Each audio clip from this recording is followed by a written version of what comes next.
Awesome. So we are live, and today I am joined with Dylan Kaufman. How are you today, brother? Doing well, thanks, Kyle. Happy to be here. Awesome, Beautiful man. sunny day morning. Yeah, true that. Yeah, I've known you for a few years, and I know you as someone who's been not only doing the work for a while, but also sharing, facilitating, teaching. I know you do a range of things from men's health, men's leadership coaching, natural architecture, all of these interesting things that I'd love to get into. But I'd actually like to start by just asking you this first question of what is your personal spiritual philosophy, if you have one? Yeah, nice, awesome deep dive. Yeah. Yeah, my personal spiritual philosophy is really that there's this inherent sacredness, divine spark within everyone and everything, and the more we can cultivate that inner listening, the more we can attune to that truth that lives inside of ourselves. And for me, it's a practice of, yeah, becoming one with the life force, being in harmony with the universal energy, and coming back really to my inner essence through qigong, through yoga, through meditation, through all the many different wisdom traditions. It's all these avenues back into our wholeness. And so another key concept, I suppose, within my spiritual philosophy is also coming back to the soma, coming back to our living organism in its wholeness, and yeah, really recognizing the body as the ground, the domain of our lives, and yeah, practicing living inside of our body, inhabiting Mm. ourselves deeply, and yeah, so that concept of the soma and coming back into the body as a gateway to our deeper wisdom and also the intelligence of the earth and this great mystery that we're a part of. Yeah, it's this bridge. Yeah, I love it, brother. I love it. It's such an important key too with the embodiment piece and the soma that you speak to, like I'm also a huge proponent of all the wisdom traditions throughout space and time. And, we're living in a time where we have access to that, which is incredible. Yeah.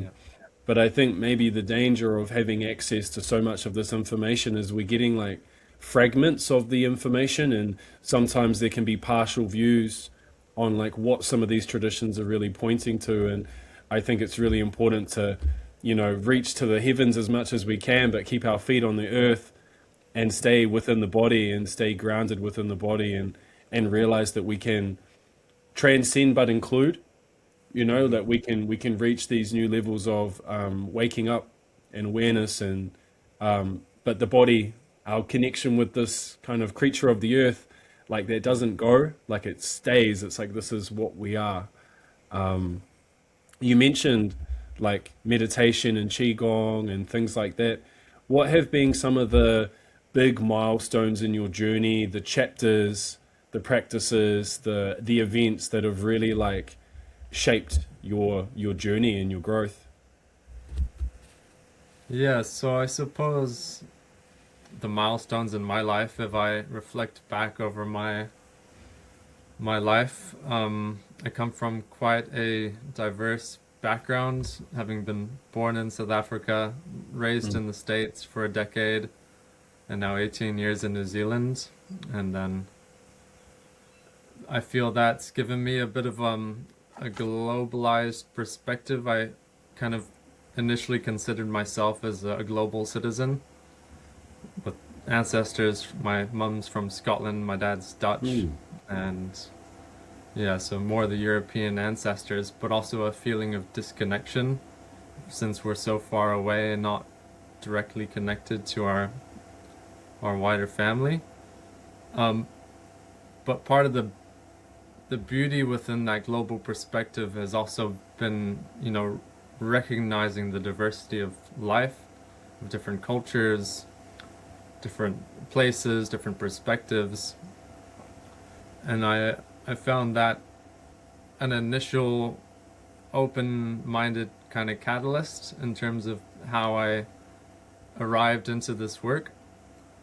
And then other milestones, I mean, my formal education was structural engineering. Graduating from University of Canterbury was pretty sweet, and that was also a pivotal moment, because at the end of that chapter I was also transitioning from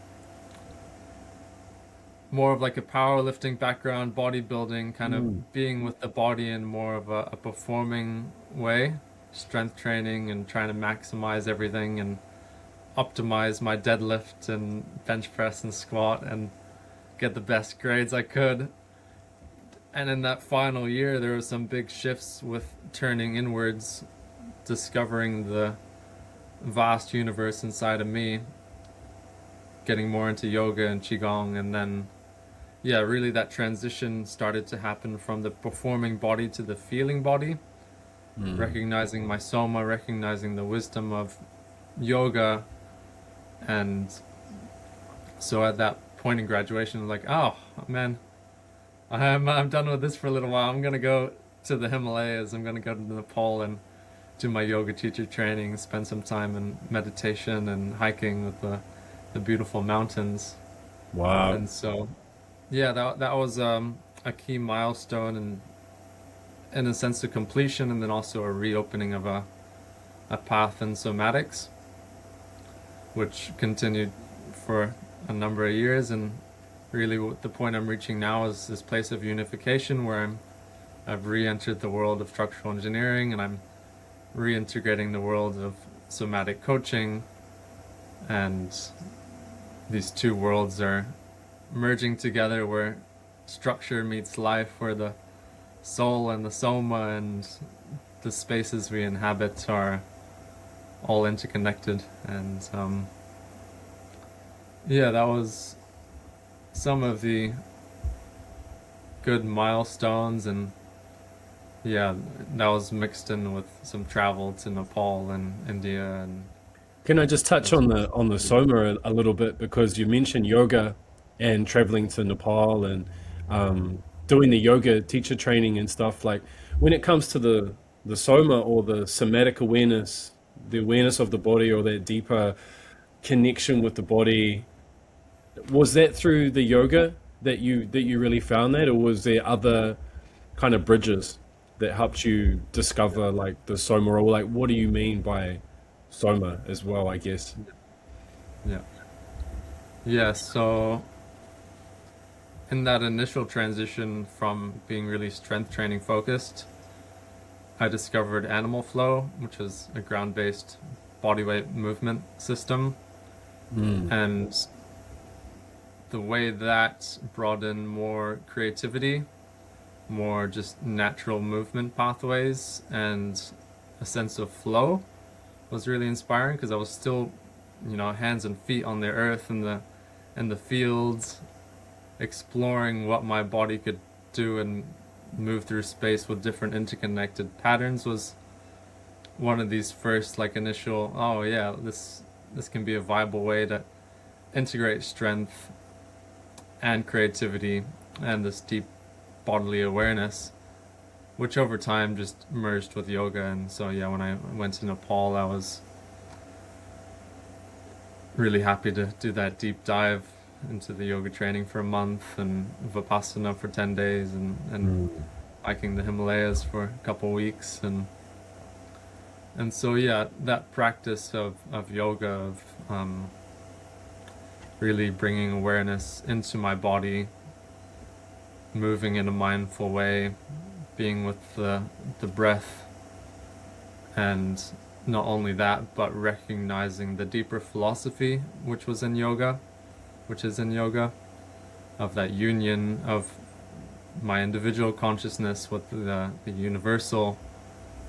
And I feel like I had glimpses of that in psychedelic experiences and mind-opening states of consciousness.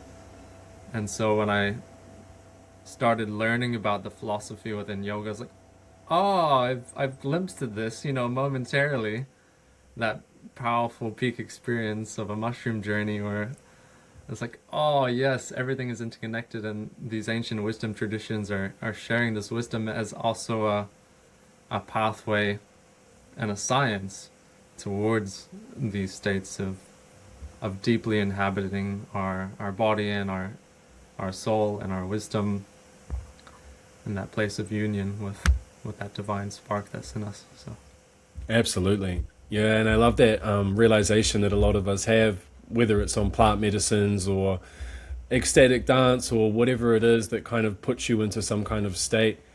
And for myself, plant medicines definitely have been a catalyst to show me my own potential and to show me that I'm the magic and to show me just how profound and sacred this reality is. And, it just kind of blows your mind as to like what reality is and what's possible. But then we realized that we can continue to grow in this magic through these wisdom traditions, through these practices, mind, body, breath practices. And this is really the key to help us kind of stabilize this and actually make it real in our everyday life. What else? Is there anything else that comes up for you as far as like milestones and things that have really helped like your growth? um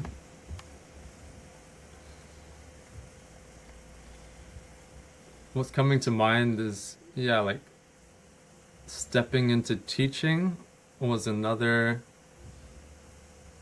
moment of like, okay, I've gone out on this initiation journey, learning from the sources, integrating them into my life is really became of primary importance. Of for me to really share this work, I need to embody it myself. I need to go through those repetitions until it's inside of my tissues, until I'm the walking vibration of that. And so that's been, a continuous journey. Once you recognize it, it's like, okay, this is now part of who I am. It's what I'm practicing is how I'm showing up in the world, and it's creating these neural pathways to the future that I want to create for myself. And so that stepping into sadhana, to consistent spiritual practice, daily practices with yoga initially, and the integration with qigong, and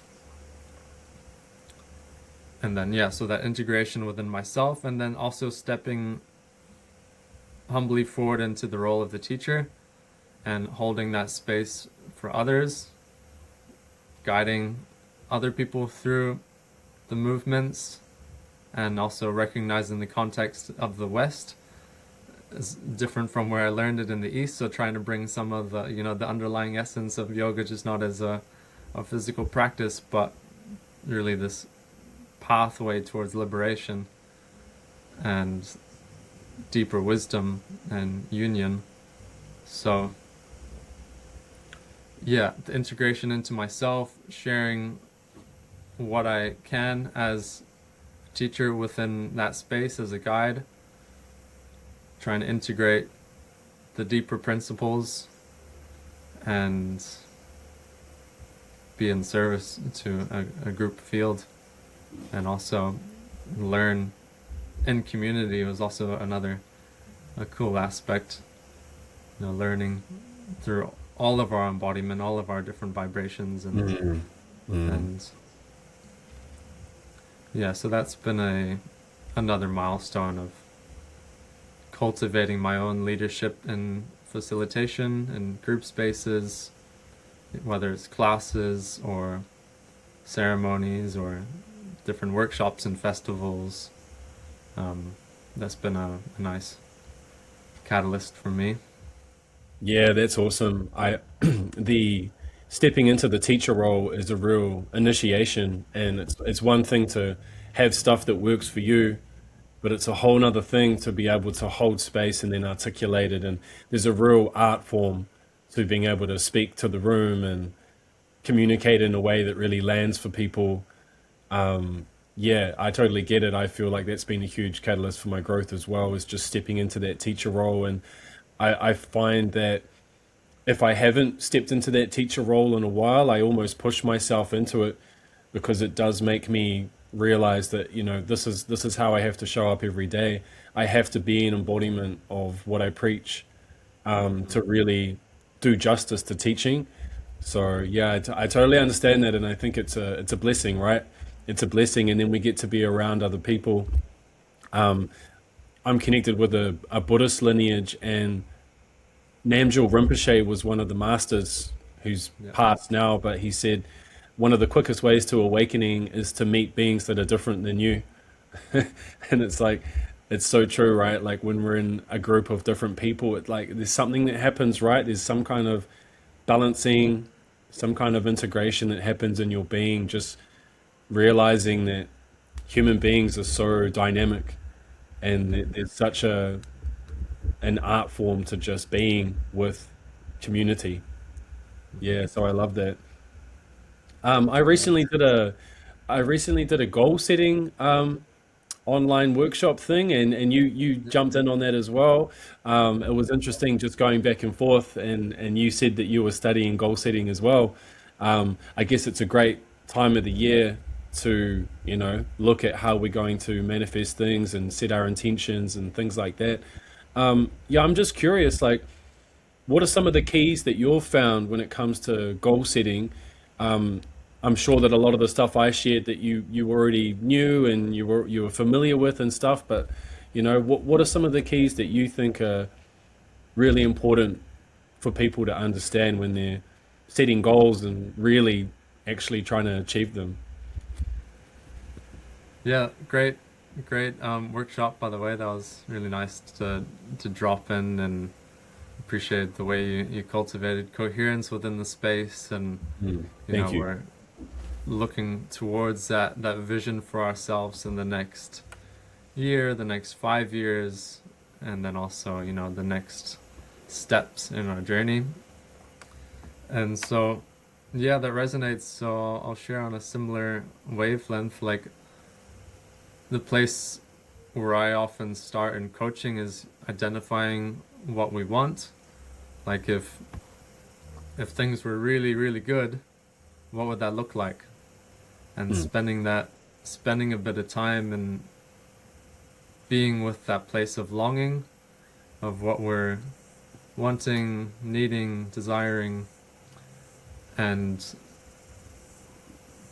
being in some of the dreaming of that. So part of goal setting for me is visioning, and visioning beyond just our current circumstances. So allowing ourselves to dream big, mm, and casting ourselves into that, ideal version that's completed these goals, this optimized ideal version of ourselves, and then being with that, being like identifying what it looks like, what it feels like, how we move, how we live, and coloring in the details of that, and then also bringing that back is a bit of reverse engineering sometimes, how we get there. And but part of that practice in itself, right, visioning, is also creating those neural pathways, those patterns, those ways of being. If we can step into that even briefly in the present moment by connecting with that vision state, we can start to amplify and speed up that process.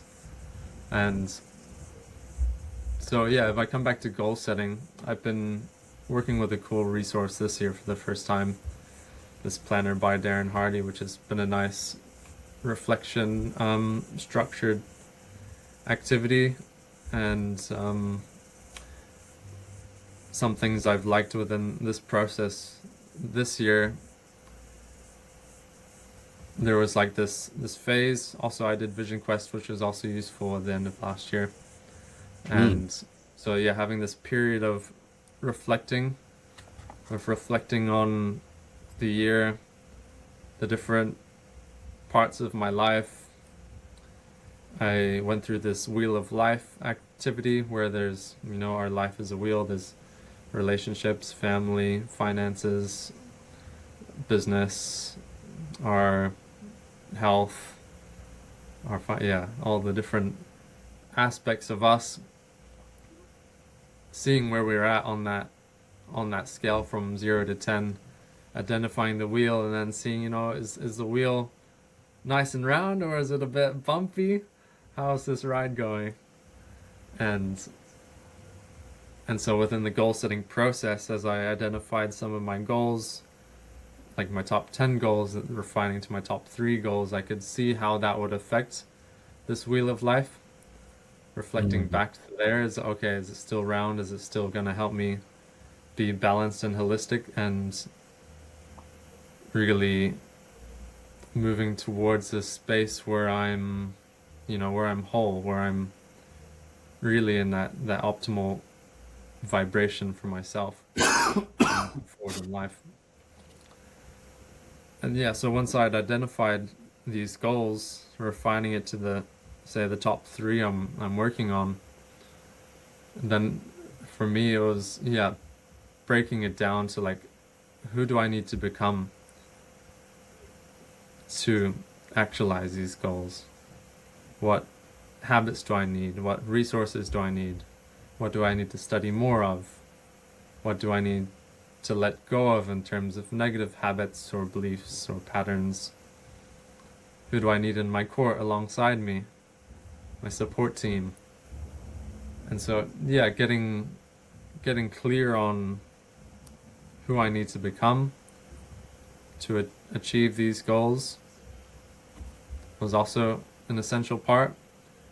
And then bringing it back into my daily routine, to my week, identifying, like, what are some of the key habits, the key action steps I can take on a daily basis, a weekly basis. And so I have this habit tracker where I've identified, some of a list of the core habits that I'm trying to cultivate and instill within my lifestyle that I believe will help me progress. And then each day, at the end of each day, I can kind of tick, record, and measure what it is that I'm actually doing. And so at the end of the week, I can reflect, okay, this is how it's looked. At the end of the month, this is how my habits are playing out. And that's been a great process of accountability for myself. Because within this goal setting is also recognizing that the small action steps that we can take on a consistent basis with sustainability over a period of time, that compounds, and that compound effect will help us. Really. Yeah, I love that. Can you give an example of, like, some of the habits that you try and integrate into your weekend stuff, and maybe in relation to, like, this growing into that identity, like making sure that you're making steps to, shift your identity into somebody who achieves that future reality? Yeah. Yeah, so some of the core ones I'm working on at the moment are reading for at least 30 minutes every day. So feeding my mind with inspirational material. And so I have a couple of different books I'm working through. I like to have a morning book and then also a bit of an evening book. And then there's also kind of, I'm aiming for sometimes 30 minutes of audio a day, but I also like looking at the weekly amount, so more like 3.5 hours a week of inspirational audios. And the goal here is really soaking in the inspiration, fueling my passion and my knowledge. And I find the reading really the anchor point in terms of working through a book is often different to working through an audio, but both are fantastic. So I've turned my driving time into listening to my mind-body coaching trainings again, and reintegrating my teachings from my mentors. So that's been great.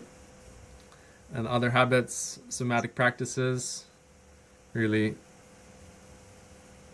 integrating, as we had already kind of mentioned, the somatic practices of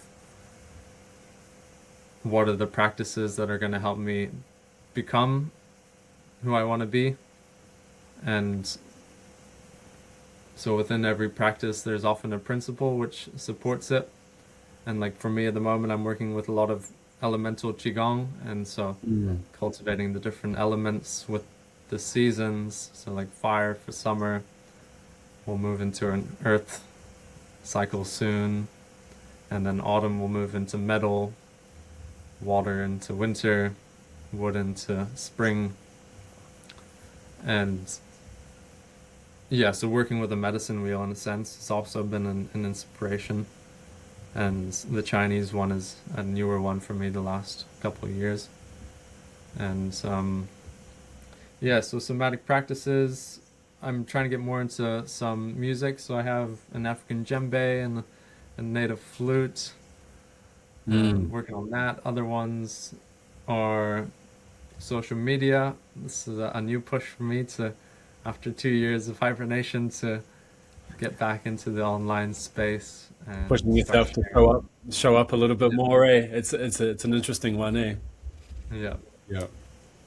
That's awesome, man. I love the music aspect as well. I think, we all have the capacity for rhythm, and I think a huge key for everyone is to master dopamine, because there's so many things around us that, as you know, can hijack our dopamine. So if we don't know where we're getting our dopamine from, then we will get it from places that are draining our life force and taking us in a direction of like de-evolution. And I find music is incredible. And I have like a Native American flute. I have a drum. I'm not the greatest singer, but I love to do like an ikaro or a chant or something. And Awesome. it's just good for the soul, man. It's just like a joy, eh, when you get a level of mastery around it. Um, and then again, yeah, the mind, body, breath practices, the training, all of these things can be fun once we gain a level of mastery with them. I just wanted to go back a little bit because you did Yeah. mention that you did a vision quest recently. Um, Yeah. I'd be curious if you could give like just a brief explanation, like what is a vision quest? What kind of vision quest did you do, and what did that entail? And Yeah. what did that do for you? Yeah. Awesome. Yeah. So the last 6 years or so, I've been participating in these Native American ceremonies, Te Awaidua Sundance ceremonies in New Zealand. And this year, part of my commitment was doing a vision quest. And so the vision quest process, there's a bit of a preparation phase, and then followed by about 72 hours up on the hill with my tent, being by myself, fasting, no food, minimal water, and really being in the prayer, asking for a vision, practicing that inner listening. And so, yeah, this year, part of this, so to go back a step, the preparation is preparing prayer ties, 428 prayer ties. This is the four main colors for the four directions, and then about 8 in blue as a little gate, so I can enter and exit the medicine wheel. And so over Christmas, I was going through this process of collecting. Well, I had already collected a whole bunch of medicine from the garden and dried it, the flowers and the herbs and different things, and collected this ball of medicine, and then cut the cloth little squares. And the prayer tie process is a process of placing your intention, placing a prayer into this cloth with the medicine and tying it to the string. And so 428 of those prayer bundles wrapped around a stick, so it goes the whole length of my staff. And by the time I get to the top of the hill with my tent and unroll this big string of prayer ties, it's a good sized circle. Um, and then I position myself within that, and really I need to stay within that space for the 4 days. And also part of my journey on this one, I was invited to carry a chanupa to my vision quest, which is a sacred pipe, and load it with tobacco with a prayer every morning, smoke it, and every evening as well. Nice. So that was a ritual within the process of the vision quest itself. And so yeah, the smoking of the chanupa, sharing the prayers, and then throughout the day I was, being in the inner listening, being in my prayer of what am I cultivating, what am I stepping into, how do I want to show up, what is my vision, what am I striving towards. And yeah, really just spending time in that. And I had my journal with me so I could kind of take some notes, reflect on the year, share what was going through me. And then I also had my medicine drum to kind of get into a trance state sometimes, and my Native American flute to send the prayers out to the directions and the winds. And yeah. Minimal distractions there. Minimal distractions. Yeah. Yeah, I did a similar thing last year. End of last year, I did a 10-day meditation retreat. And yeah, I really respect a lot of the like Vipassana style retreats. But this one was just a little bit more relaxed in that I could still journal. I was allowed to kind of like free range to do what I needed to do. Like I was on the land of one of my teachers, and he gave me a really powerful practice, and I'm basically just meditating the whole day. But at the same time, I'm able to journal. If I want to read, I can read. I was exploring different practices. And I also fasted for 3 days as well. I was going for 5 days, but I ended up just fasting for three because my energy dropped so much. But I noticed in that space of fasting, yeah, so much clarity can come through, and the practices become so powerful. And yeah, it's like it opens something. It's very different, hey? Yeah. Yeah. Yeah, I love the fasting, periods of fasting, and that's also, foundational in some of these Native American ceremonies. So like the vision quest I did this year, end of last year, it was also the preparation for the sundown ceremony, where that was another 4 days of fasting with no food and minimal water. And so that was, Wow. pretty close together, but a couple days in between to refuel. And it's beautiful that I didn't even feel hungry during that time, but with minimal water, you can really feel some of the challenges and the slow decrease in energy and vitality a little bit when you're starting to get dehydrated. But it's it's also an incredible process, of dropping deeply into a prayer and going through that phase of purification as well. Um, Mm. that releasing of food, and also the prayers for all those who are hungry. And yeah, that nice period of detoxification that comes with Yeah, it. that's right. Yeah, I was just going to say, like, is there some reason why it has to be hard? Like, we have to do hard things to like get the gold, but it's also really good for us too, right? Hmm. Yeah. Um, Yeah, yeah, you I go. don't think it's too hard. Without the food, I don't find too hard. Like, I Mm. think periods of fasting are great, whether it's intermittent fasting or a day or a couple days. Um, the limiting of water, I don't necessarily think is great in the long term for prolonged periods of time or on too regular of a basis. But yeah, there's also the beautiful challenge of going without and those opportunities for growth Mm. that arise through adversity and yeah. Yeah, absolutely. Absolutely. I'd love to get into some of the work you do with men specifically. I find this more and more interesting, even over the last year, just kind of gravitating, even just to observing it.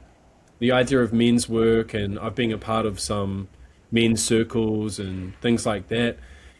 Generally, a lot of the work that I do is just faced into like the human being, you know. So whether that's man or woman, it doesn't really matter. It's like there's things that human beings can all relate with. We all have a mind, we all have a body. Um, but when it comes to men specifically, like, firstly, what do you think it is that men struggle with the most? Like, when they're coming to men's work, maybe some of the people that you have worked with in the past, like, what are some of the biggest struggles that men face? Yeah,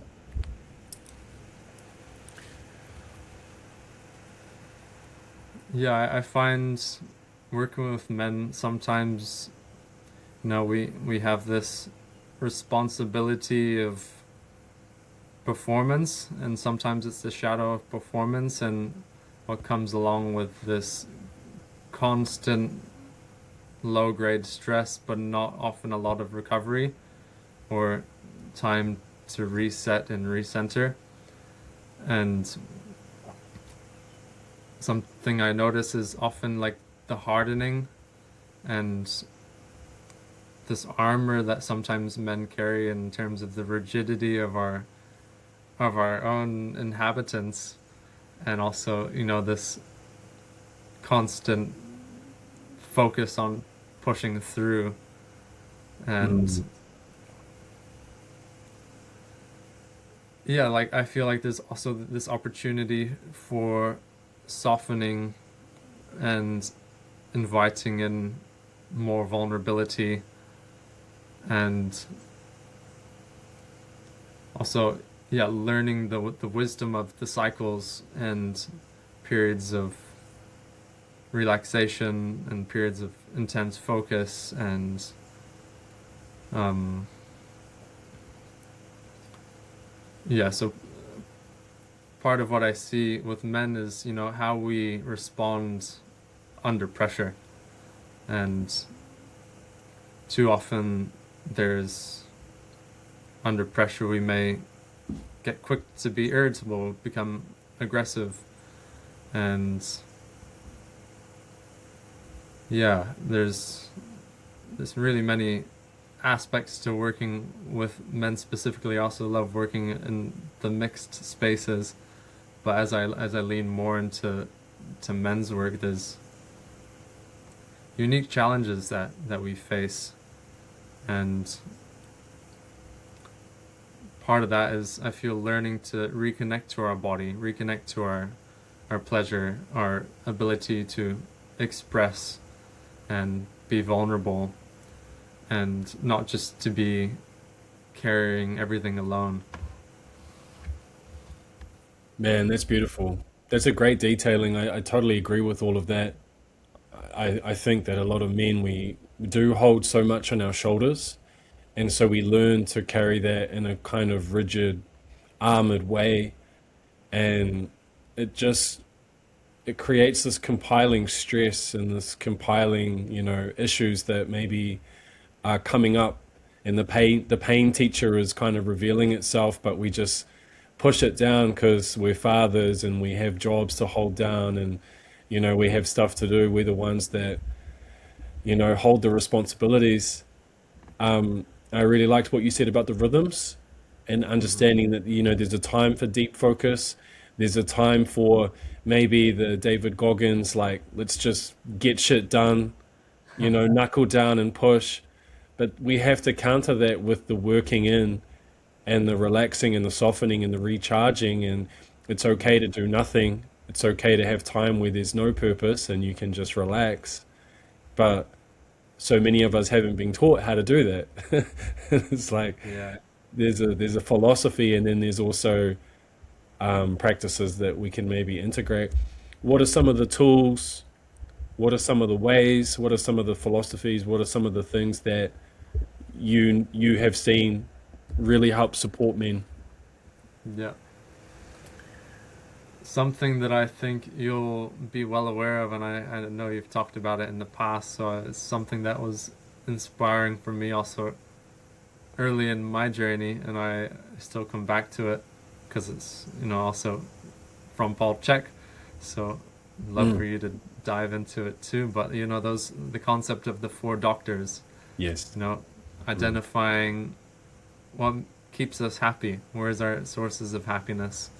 How do we cultivate that within ourselves and anchor that within our lives?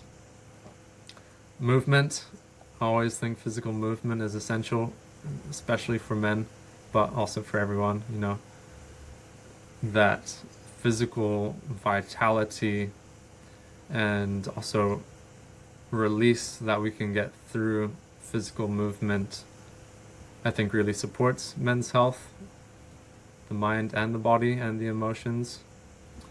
Um, our diet, we are what we eat, recognizing what we're putting into ourselves, not just fueling on the quick, easy junk food or things that are quickly accessible, but really looking towards the whole foods, organic, high mm, quality, diverse sources of nutrients, and then tying back into that rhythm, right? That returning to the quiet, returning to those moments of introspection and stillness, and bringing our awareness back inside, because so much of our focus is on the external and, say, showing up in the world, showing up in our work, providing for our family, and feel like the completion of that cycle is returning back to the stillness, coming back into the quiet, so we can also learn from that place and restore from that place. And so that supports that overall balanced energy for men and for everyone. So mm. that's one of the tools, strategies. How does that Yeah, land with you? I know you're passionate about yeah, it too.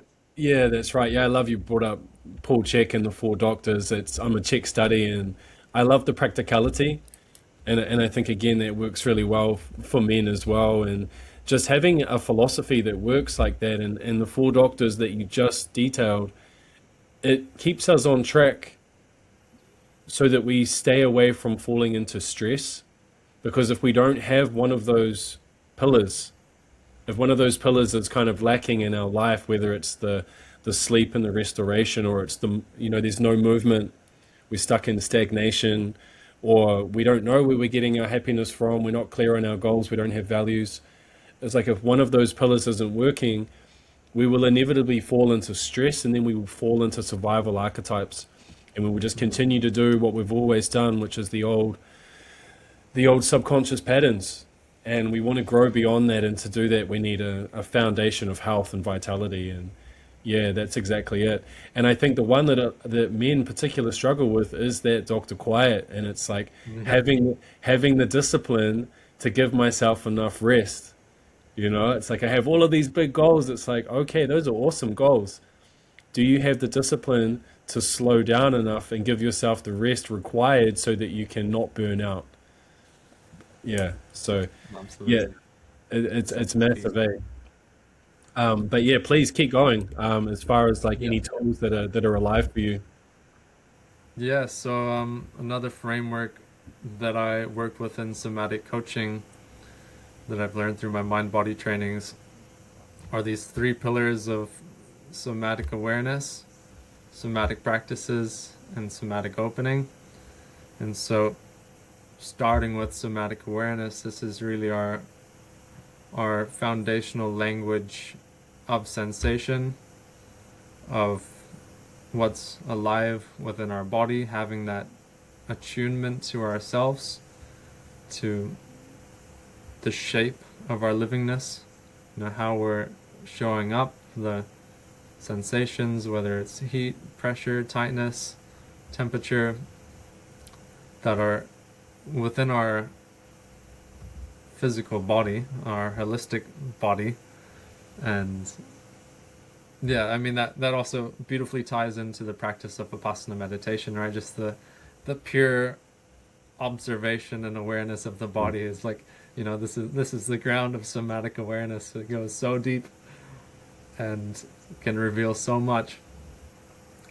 And so yeah, that's one aspect. And then somatic practices.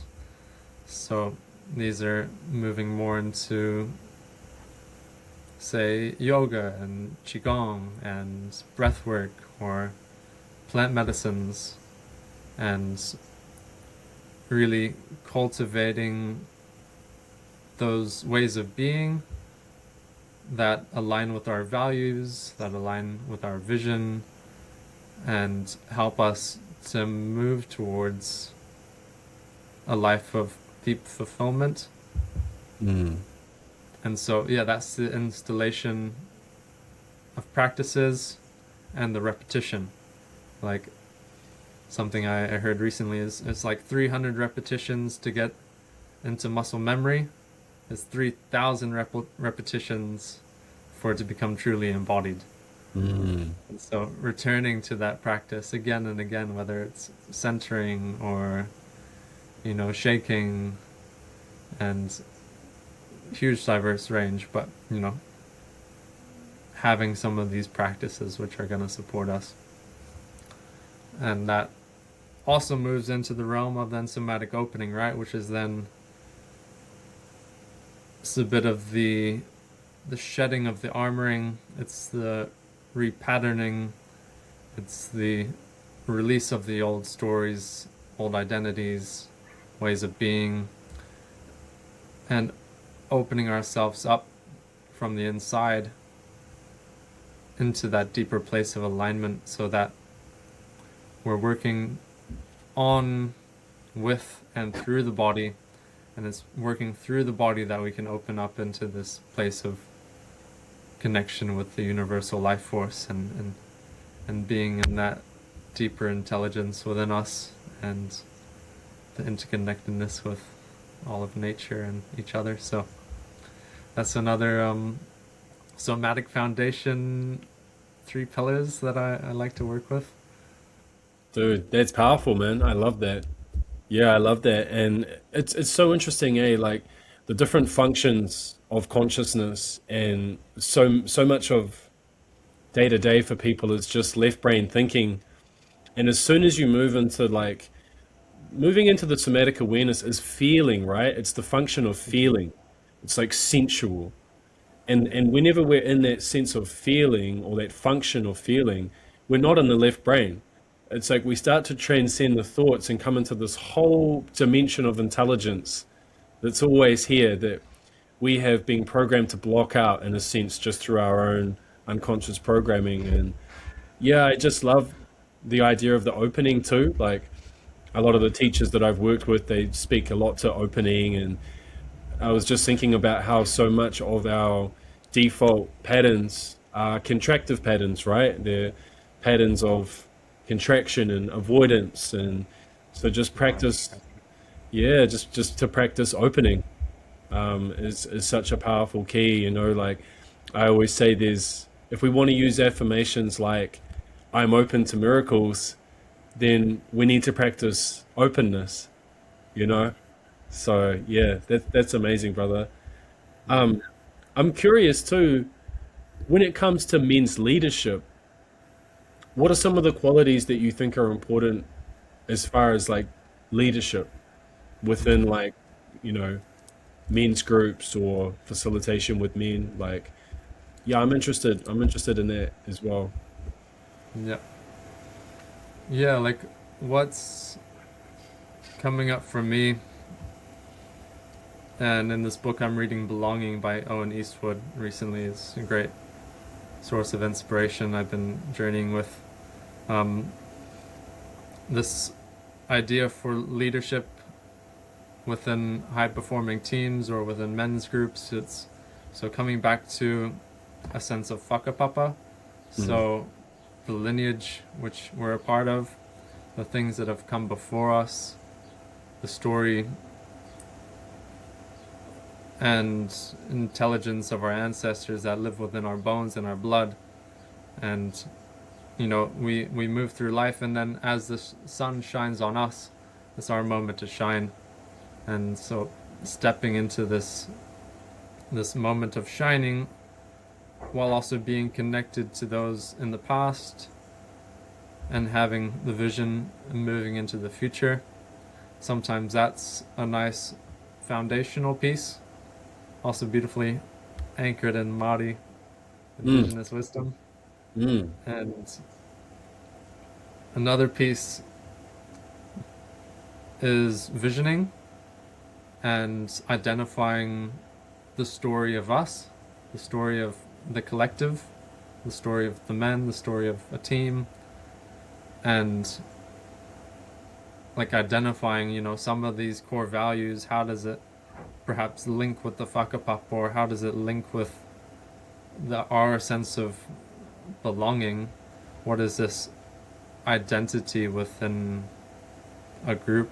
So say within men, some of the core values that I like to work with at the moment is coherence, live through vitality, presence, discernment, and regeneration. So these are some of the core values I'm focusing on within my work, within my relationships, within my strategy and vision.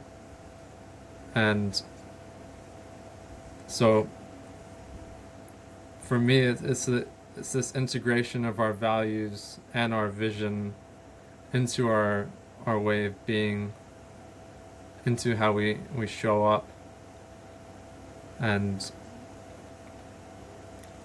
coming back to that component of vision, because that's also like a beautiful, powerful piece, which is too often lacking in modern culture, where we go straight into a strategy and a plan, or it's spending time in the vision, coloring the details of the vision with the group, going into the details, and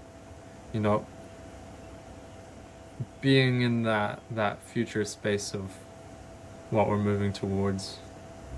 And I feel like that's a powerful piece within leadership, visioning and having that emotional weight behind it that brings in the motivation of the collective through the story of us, through a story that integrates not just our unique identity, but also the collective well-being. Yeah, that's so important, man. That's so important. And we're living in such a crazy time, man. Like, we're living in this age of revealing where a lot of us have realized that all the systems in place are not serving humanity, and they're not serving the earth.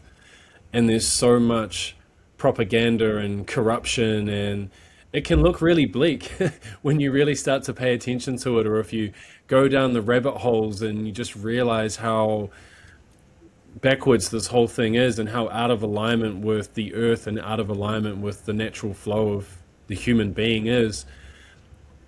What are you seeing as far as, like, and we don't have to get too negative here, but it's also important, I think, to be real. Like, if we're really going to vision something, we have to also know what time it is right now on the earth. Like, what can you see as far as, like, maybe a timeline, and or I guess, like, what are you seeing as far as, like, that worldwide view, and potentially where we could be in 5, 10 years, and like, and how because how can we use that to actually come within ourselves and be like, all right, what is the vision, you know? Yeah. Yeah, we live in a powerful time on Earth. Like, this decade, this next 30 years feels so essential. Yep. Like, we're really needing to face ourselves, acknowledge the state of the planet, the state of our systems. We have a world which is overheating. We have a society with people that are also overheating, or burning out, breaking down. Yep. And so yeah, there's like this space of really we as a collective need to make a decision to thrive on the earth, with the earth, instead of being in these patterns of dominion over nature and extracting all the world's resources and constant pollution and manipulation of the natural environment and separation of ourselves and separation and war against each other. It's like, oh yeah, it's a powerful moment. And this is where humanity really needs to decide: do we really want to continue thriving and living on the earth? Because it needs to happen now. Like this, Yep. the next period of time is so essential. Where, yeah, like coming back to the bodies, for example, coming back to the intelligence of our body, our natural cycles, how to slow down, how to rest, how to regulate ourselves, how to be in connection with each other, masculine, feminine groups.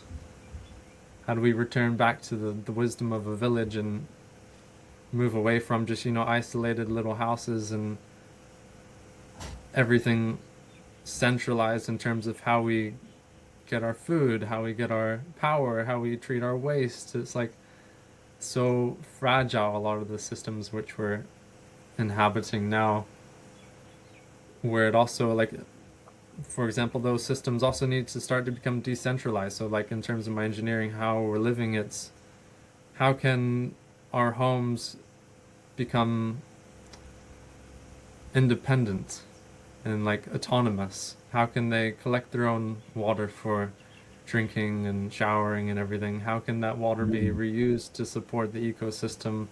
How do we treat our waste independently without waste going to a municipal system and then into the ocean and polluting our waterways? And how do we collect our own energy? And how do we live in balance within ourselves, create a home that is really thriving and supporting our well-being, and not just living in tight boxes that are toxic for our health and full of fake lighting, and having that connection to great nature, right? Nature is the gold standard of health and ultimate intelligence. So learning, for me, how as an engineer and nature-based architect, it's like, yeah, how do we integrate these nature-based solutions into the way we live so that we're truly co-inhabiting with the intelligence of our ecosystem and supporting the ecosystem regeneration. And so yeah, that's one aspect of my vision.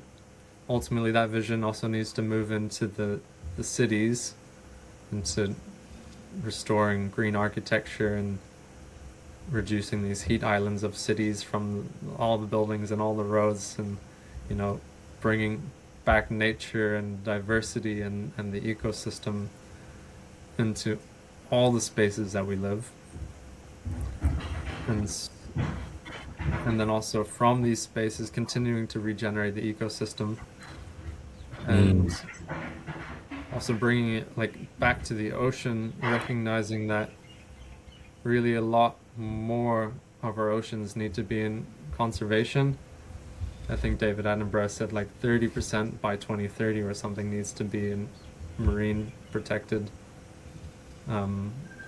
areas for really the health of the planet, for it to be drawing the carbon down like a sink and back into the earth, for it to be digested and rebalanced.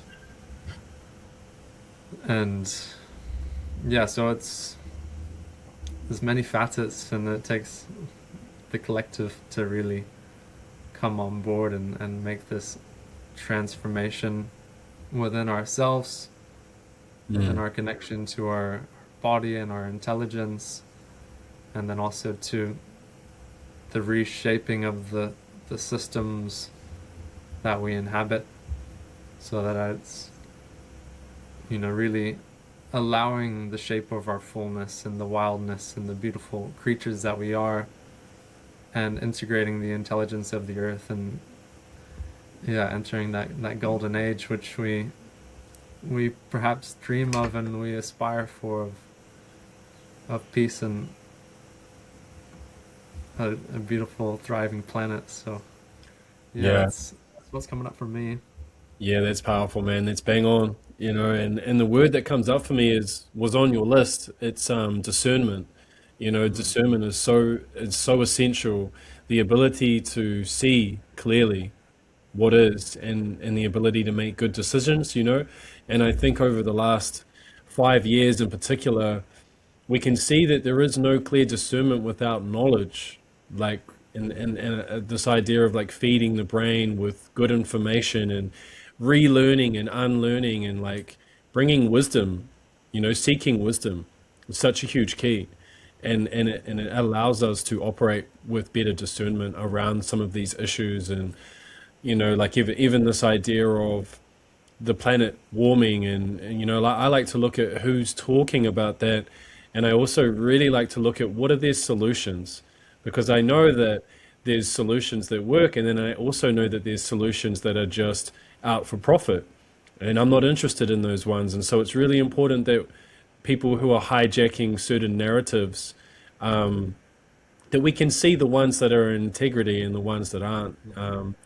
Yeah, it's so key, and I love how you just naturally kind of flowed into your natural architecture abilities and stuff. And you're right, man. Like we live in these square boxes with artificial light, and there's so much of this is not sustainable, and it's not working. And it's really hard to pinpoint exactly what the solutions are, but surely getting back to the earth, and this is something I'm writing about actually, is how our indigenous traditions, they all had a visceral connection with the earth. Like this is one of those healthy beliefs that was instilled from childhood, not just as a belief, but as an actual experience of the earth as a living organism, and she is here for us. And that connection brings a level of stability and trust into our being, and a sense of purpose and meaning as well. Like, wow, we're beings of the earth, we're creatures of the earth, and yet here we are. So many people are so disconnected from this thing that is right beneath them, and it's being here their entire life. And we have no respect, no honor for the earth that created us. So I guess, yeah, maybe going into a little bit around like this earth-based, nature-based architecture. You did speak to it a little bit, but that sounds really powerful, man. Is that like a huge part of your work? Like, how does that work? Are you building things for people on land? Um, yeah, what does that look like, and what can you tell people about it? Yeah, I love that, that foundation within indigenous wisdom, where the earth is alive. It's this living organism of Gaia, of Mm, Pachamama, of, this earthly intelligence that we inhabit and that we're absolutely a part of, right? It's not this disconnection from the earth. It's the very source of our sustenance. It's like it is how we grow. It's like perhaps our muscles and our bones inside of us is the stardust of the ancient solar mm, systems and universe. And so yeah, this absolute viewpoint of having this intelligence of the earth is so fundamental. And so as I weave it into the nature-based architecture, it's recognizing the ecosystem services that the different aspects of nature provides, and in terms of how we create structures and systems. It's how can we integrate this wisdom of nature into our structures, into our homes and our buildings, and reintroduce this interconnectedness where it's, you know, it's like a completed loop. And so it's something I'm passionate about, and it's part of my vision, what I'm aspiring towards. At the moment, most of my work is in the structural engineering field, which is also great, designing with the forces of nature, the wind and the earthquakes, and cultivating the right size beams and bracing and foundation systems with the soil.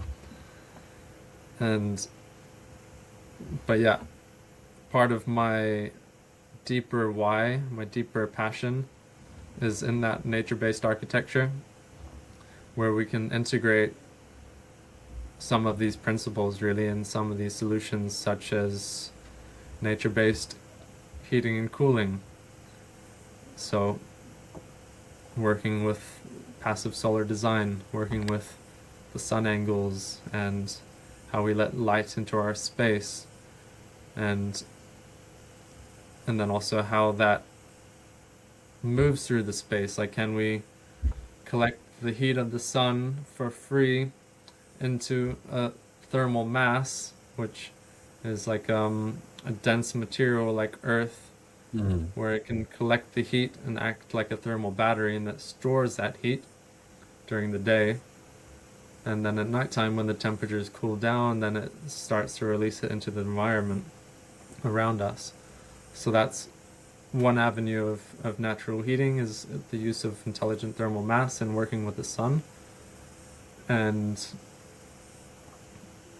then like natural cooling, like something I've seen in earth ships is these earth tubes, where tubes come from under the earth, about 3 meters, 6 meters long or so, it varies, but using the natural coolness of the earth to bring in cool air in through the bottom, the back, through the sides, and then the natural ventilation through the space, so that it's supporting natural ventilation, natural cooling. Working that way is quite a nice system too. Wow. And are you using like clay and like earth as far as like the main building materials? Or like what are you using for like the main structural kind of Yeah. material? Yeah, so I'm passionate about Earth. I've been to the Earth Building Conference in New Zealand a number of times now, and I'm fortunate enough to work with we work with rammed earth quite a lot up here in Northland, with a team of contractors specializing in rammed earth. So that's inspiring, because we do work with a select number of architects who are regularly specifying rammed earth buildings, and we're involved in more of the structural design of it and construction monitoring. And so yeah, rammed earth it's pretty much like brown rock from a quarry, a local quarry. There's a bit of cement in these mixes that we're using up here, but there's ways to do it cement free, which is debatable, but also potentially a more eco-friendly solution. It just really takes getting the right mix. But yeah, they're thick walls, like 300 thick plus sometimes mils, and the formwork goes up, and then the rammers come in layer by layer with the pneumatic tamper, and it's compressing it until the wall just comes up, so that you get this big monolithic thick structural wall. And it's beautiful, like having the texture of the earth, and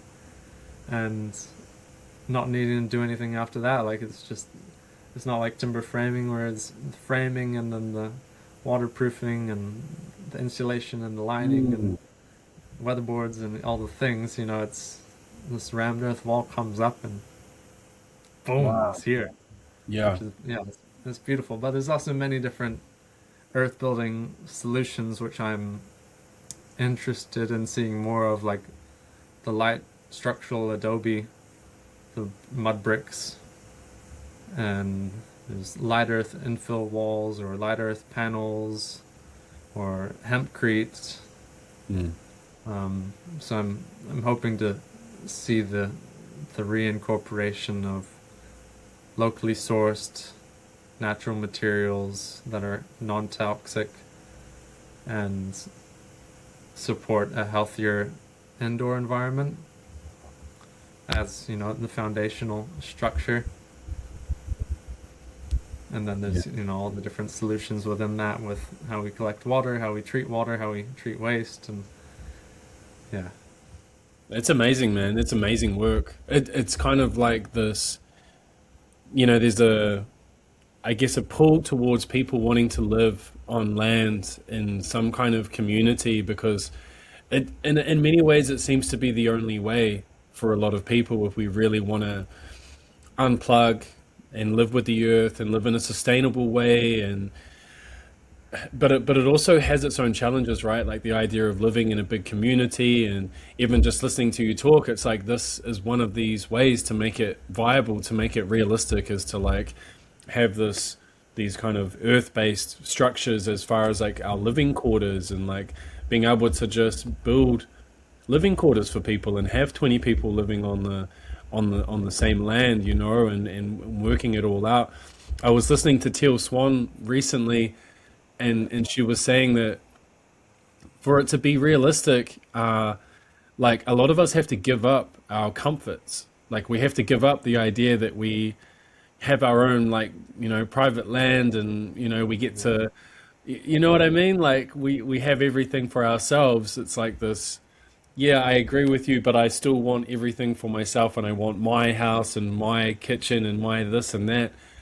Um, but it really does seem that for us to move in the right direction, there has to be this sense of like community, and maybe it is communal living, and maybe it is like communal sharing of resources and food, and these networks of connection, and have you been involved in that, or have you seen communities that are living in that way, and like, can you see it working? Yeah, good question. Like it's something I've longed for, and I've kind of, it's been in my vision for a number of years. Of that feels like a great way to live, and it also feels like it's reconnecting to our ancestral origins of living with the earth, not in a space of ownership of land, but a sense of kaitiaki and guardianship Mm. of land, and really living in that connected symbiotic relationship with each other and with the earth. And so yeah, like it's an interesting one, because now in moving forward in time, how we all have our these little subdivided little spots where we have ownership of, but then also like we're in an age where it's like a lot of the youth and people our age are also like far out. It's expensive to buy land. It's Yeah. like it's also part of it's become less attainable, but then it's also like fundamentally, if we look back, it's so, it's like we've always lived on the land. There's always been enough resources if we live intelligently. Mm. And so yeah, I do think this model of community is a beautiful model if we can fine tune it. But like I haven't seen a lot of communities being successful in recent times, and I've heard of some dysfunctional ones, and also heard of like the challenges with council, unfortunately, and Mm. having the right structure, like politically and governmentally, and it's kind of annoying. But I think fundamentally within its essence, it's the anchoring of the village again, Yeah. where we're not Mm. just standalone families, but we're part of a group, and that group is supporting each other, and we're working together because we can't just do it ourselves and be completely self-sufficient. It takes literally all our time to do live just self-sufficiently on the land. Like it's, Yeah. just you and your partner and your kids it's a lot of work to do. So Dude, I've having seen those. Yeah, I've seen those videos of people that try to do it, just them and their family, and they're like, it is a full-time job. And exactly, if anything goes wrong, then the chain breaks, right? yeah, It's like that's why we need other people. And that's it. Maybe it's a slow integration. Maybe we have to start with somebody owning the land and then, just getting used to having other people on the land. And like my long-term 10-year goal is to have like a retreat center with land, and awesome. and the retreat center is a space where we can, hold meditation retreats, hold ceremony, but it's also a place where, like, yeah, for example, we can have infrastructure where people can come and stay, and like maybe it's family, maybe it's friends who are in need, and it's like, well, there's a Yeah, house there, and maybe it's not that you pay rent, but it's that you help with the land, you help with the animals, you help, mhm, in some way that contributes to the whole, and that reciprocity is important and more than enough. It's what we need. Like our perception of value, I think, changes when we get to a certain level of filling our own cup. It's like don't have enough money, so it's like it's all about money. And then I think when you get to a certain level of financial security, it's like, well, it's not all about that. It's like there's so many other important things that we need to integrate. I know we're getting to the end of this conversation, bro. It's been beautiful, man. So many incredible keys here. And I also know that you're someone who's constantly learning. Like you're obviously reading a book for half an hour every day, and like you've been through so many different avenues of study and stuff. Like, what's alive for you right now, as far as like your own personal growth or things that you like to teach? I'll just put you on the spot a little bit. Like, yeah. what's alive for you right now that you think's interesting? What's alive for me right now is really I'm in this space of unification, I feel, where I've gone through some of these initiations and trainings from mind body coaching to yoga, and I'm just finishing this elemental alchemy qigong, and now I'm also working full time in engineering Mm. and structural design and learning more about a bit of the geotechnical side of things and trying to focus on nature-based solutions architecture. So I'm in this space of unification where structure and life meet, and where I'm stepping into this deeper communication between nervous system and land and design and vision and values. So that's currently the kind of the things that I'm weaving together, the soma and the soul and the structure, and how that's looking for me at the moment is refocusing on my coaching work, and I'm stepping more into like men's circles online with an existing men's group, and looking to focus more into the one-on-one coaching space, and then ultimately move into more of the group coaching and programs, and working with people on really the body-based practical way of coaching, but also the Mm. incorporating the holistic and the spiritual and the mental and emotional. And yeah, I see that as a beautiful pathway of mastery, self-mastery for myself and for others, and really integrating the wisdom of the depths and these different wisdom traditions into a way of being of service and a way of supporting our collective evolution, and also our way of being on the earth with the engineering as well. So yeah, it's an interesting blend, you know, having kind of these two facets which are starting to both become active in a Mm. whole nother deeper sense of how I'm living my life. And yeah, it's an exciting time. Yeah, it's beautiful, man. Yeah, and it's important work, like really powerful stuff, man. And it's interesting to think that you're working full time as an engineer and still, learning and growing and offering coaching and stuff like that. Like full power, man, full power. Um, where can people reach you, and like what's some ways that people can work with you at the moment? Yeah. Yeah, dylankaufman.co.nz is my website, and same Instagram, Dylan Kaufman, little underscore in between, and yeah, Dylan Kaufman Natural Health and Design on Facebook.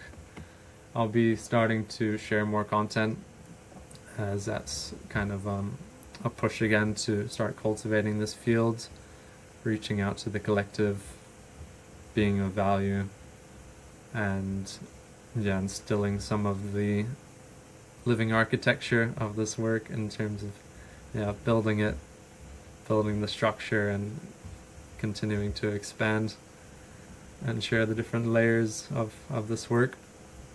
And yeah, I'll be working one-on-one coaching, and then also there's the group, like men's group, which anyone can join. It's online once a month around the new moon.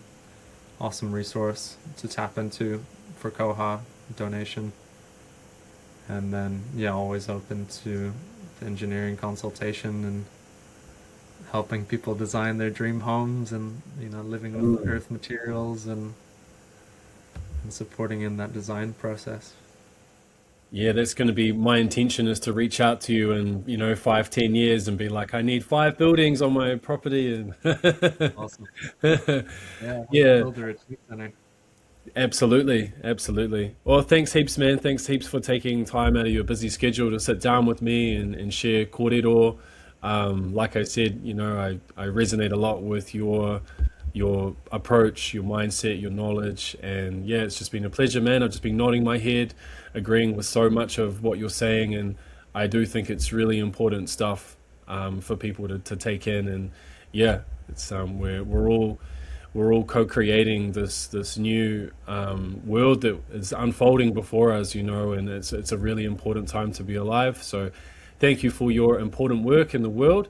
And yeah, might have to jump on another time sometime in the future. And yeah, thank you. Absolutely. Thank you, Kyle. Beautiful to share on your podcast, and awesome questions. Beautiful journey, and all the best for the Thanks, brother. continued growth.